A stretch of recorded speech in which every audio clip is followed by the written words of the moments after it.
आनंद दादा, क्योंकि ये बात जो है ये दर्शकों तक पहुंचाने के लिए है, सरकार तक पहुंचाने के लिए है, तो अच्छा। पहले मैं अपना परिचय दे देता हूं। मैं संजय ठाकुर हूं विषय। जी। आप हमसे संपर्क करना चाहते थे, अगर आप बता पाएं कि आपकी पहचान क्या है, उसके बाद हम बातचीत आगे बढ़ाते हैं।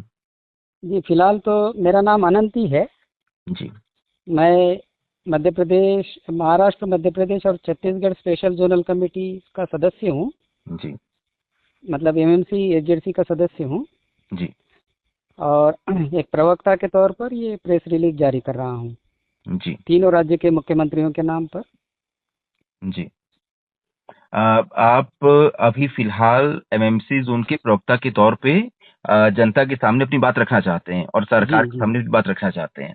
जी, जी। अगर आप बता देंगे आप क्या कुछ बात रखना चाहते हैं, उसके बाद मैं अपने कुछ सवाल पूछ लूंगा आपसे। ठीक है, मैं स्टेटमेंट ही पढ़ देता हूँ सीधा। जी बिल्कुल। प्रति श्री देवेंद्र फडणवीस, मुख्यमंत्री महाराष्ट्र राज्य, श्री विष्णुदेव साय, विजय शर्मा, मुख्यमंत्री और गृह मंत्री छत्तीसगढ़ राज्य, श्री मोहन यादव, मुख्यमंत्री मध्य प्रदेश राज्य।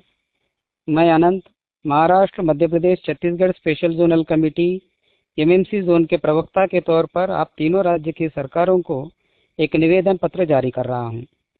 हाल ही में हमारे पार्टी के केंद्रीय कमेटी के सदस्य व polit bureau member comrade Sonu दादा ने देश दुनिया की बदलती परिस्थितियों का मूल्यांकन करते हुए हथियार त्याग कर सशस्त्र संघर्ष को अस्थायी रूप से विराम देने का जो निर्णय लिया है, उसका हम समर्थन करते हैं।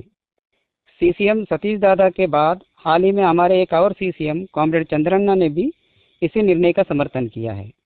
हम एमएमसी स्पेशल जोनल कमेटी भी हथियार छोड़कर सरकार के पुनर्वास और पूना मार्गम योजना का स्वीकार करना चाहती है, किंतु इसके लिए हम तीनों राज्य की सरकारों से अनुरोध करते हैं कि वे हमें वक्त दें। चूंकि हमारी पार्टी जनवादी केंद्रिता के उसूलों पर चलती है, इसलिए सामूहिक रूप से इस निर्णय को लेने में हमें कुछ वक्त लगेगा। हमारे साथियों से संपर्क करने और उक्त संदेश हमारी पद्धति के अनुरूप उन तक पहुंचाने में हमें वक्त चाहिए। इसलिए हम तीनों राज्यों की सरकारों से ये निवेदन करते हैं कि वे हमें 15 फरवरी 2026 तक का वक्त दें।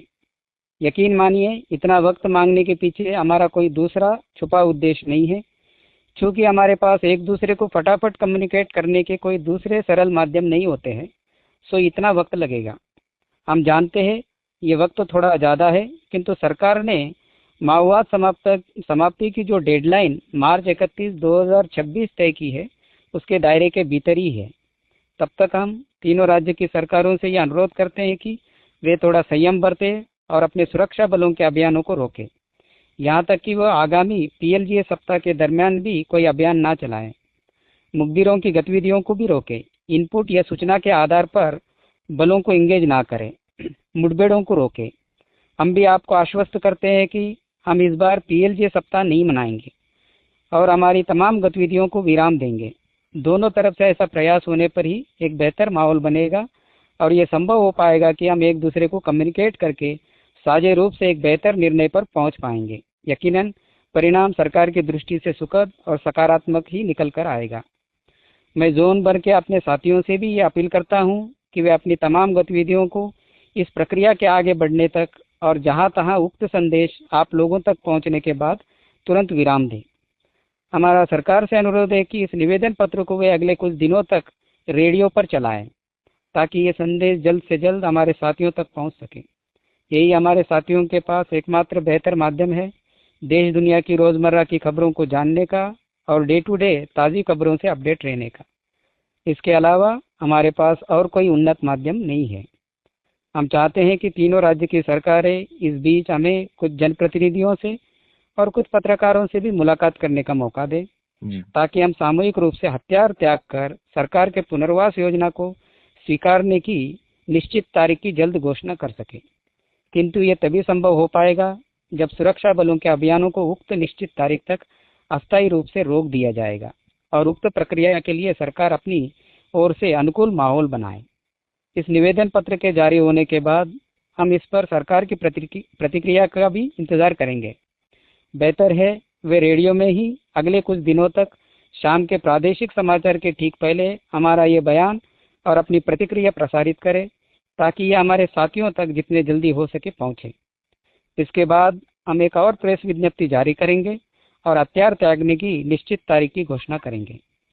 हम हमारे साथी सोनू दादा और सतीश दादा से भी ये अनुरोध करते हैं कि वे हमारी बात को तीनों राज्यों की सरकार के पास रखें और हमें पर्याप्त समय देने की मांग रखें। हम जनहितैषी जनप्रतिनिधियों से, पत्रकारों से और यूट्यूबर्स से पत्रकारों से भी अनुरोध करते हैं कि वे इसमें सरकार और हमारे बीच मध्यस्थता करें और हमारे अपील पर गौर करने के लिए सरकार से बात करें। इसके अलावा वे अपने यूट्यूब चैनलों पर भी इस समाचार को कवर करें।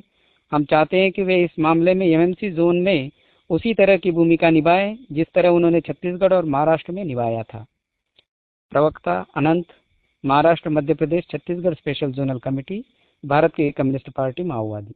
जी अनंत जी, आपका ये संदेश हम कोशिश करेंगे सरकार तक, जनता तक और आपके एक बाकी काम पार्टी करते तक हैं ना पहुंच जाए। संजय जी, जी बताइए। एक और कॉल है वेटिंग पे, जी उससे बात करने के बाद फिर मैं दोबारा कॉल करता हूँ। जी अनंत जी, बस एक ये लास्ट मेरा एक सवाल था कि जी हाँ, कल बोलिए। ही आप लोग की केंद्रीय कमेटी की ओर से, सेंट्रल मिलिट्री कमीशन की ओर से एक लेटर आया हाँ। जिसमें कहा गया कि पीएलजे सप्ताह बनाना है उन्हें और उसे सेलिब्रेट करना है। तो एक जो गुट है जो अभी भी चाहता है लड़ाई जारी रहे, क्या आप लोग अब उनसे अलग हो गए हैं या आपके विचार ये हैं कि हमें अब हथियार नीचे रख देने चाहिए? जी, हम इस राय पर है कि देश और दुनिया में जो परिस्थितियां बदली है, जी तो हथियारबंद संघर्ष जो है मौजूदा समय में सफल नहीं हो सकता। जी इसलिए थोड़ी भिन्न राय है। पार्टी एक ही है। जब तक हम अपनी धाराएं निश्चित नहीं करते तब तक हम निश्चित तौर पर ये नहीं कह सकते। लेकिन कुल मिलाकर स्थितियां जो समझ में आ रही है, तब वो एक धड़ा जो है वो जो कह रहा है कि पीएलजे मनाएंगे और हथियारबंद संघर्ष जारी रखेंगे, तो वो थोड़ा देर से समझेंगे इस बात को। लेकिन अगर जल्दी समझ जाए तो और अच्छा है। जी ऐसा माना जा रहा है कि वो धड़ा देवजी जी के साथ है और उनके साथी हिड़मा जो थे उनका एक एनकाउंटर हो गया। तो आप क्या ये संदेश देना चाहते हैं कि इस तरह से घटनाएं होने से पहले ही, क्योंकि हिड़मा का एनकाउंटर हो गया, वो मारे गए, इससे पहले जो है बाकी संगठन भी अपने हथियार डाल दे और वापस मुख्यधारा में आके अपनी बात जनता के बीच आकर करें? जी, वो तो सतीश दादा और सोनू दादा ने वो अपील कर दी है, जी कर चुके हैं। मैं और अलग से कोई अपील नहीं करना चाहता उसमें। जी मैं अपनी बात जो है, क्योंकि केंद्रीय कमेटी हमसे बड़ी कमेटी होती है, जी तो हम अपनी ओर से उनकी तरफ अपील करना ठीक नहीं होता। जी तो ठीक है, मैं आपकी बात जनता तक, दर्शकों तक पहुंचाने की कोशिश करूंगा और हम चाहते हैं कि ये पूरा जो एक संघर्ष का दौर चला है, ये अब किसी भी तरह से शांतिपूर्ण तरीके से दोनों ओर से कुछ शांति की राह निकल जाए और हाँ, आप लोग की सुरक्षित वापसी हो जाए और इसके प्रति जो भी हमारी जिम्मेदारी होगी, जवाबदेही होगी, जो हाँ, कुछ हम कर सकते हैं हम करने की कोशिश करेंगे। ठीक है जी। जी आनंद। ठीक।